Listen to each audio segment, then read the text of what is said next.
করার জন্য।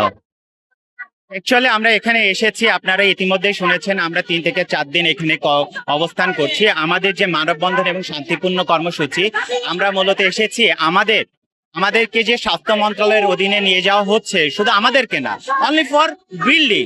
কেন বিল্ডিং নিয়ে যাবে? একটা জড় পদার্থকে নিয়ে কি লাভ?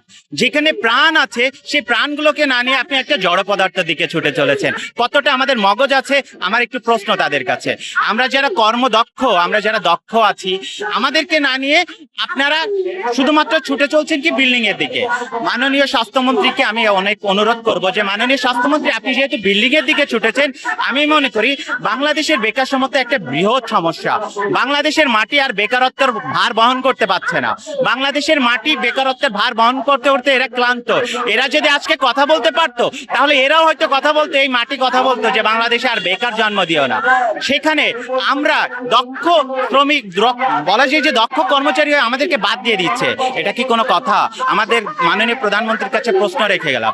বেসিক্যালি যে আমরা যে 27 বছর ধরে যে শ্রম দিয়ে যাচ্ছি, যে পরিশ্রম দিয়ে যাচ্ছি, দেশ থেকে মানে শহর থেকে শহরতলিতে যাচ্ছি, গ্রাম থেকে গঞ্জে যাচ্ছি, পাড়া থেকে বস্তিতে যাচ্ছি, কোথায় আমাদের সেবা পৌঁছায় না। আমরা প্রতিটা ইঞ্চিতে ইঞ্চিতে গিয়ে সেবা দিয়েছি।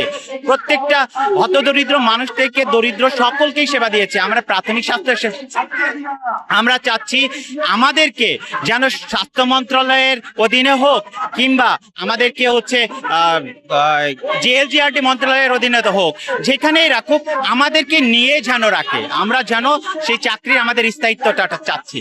আমরা চাচ্ছি যে আমাদের চাকরি, আমাদের বিল্ডিং যেরকম নিয়েছেন, আমাদেরকেও নেন। একই সাথে আমরা সবাই মিলে আবারও কাজ করতে চাই। আমাদের শুধুমাত্র বিল্ডিং নিয়ে তো লাভ নাই যদি এখানে দক্ষ কর্মচারী না থাকে।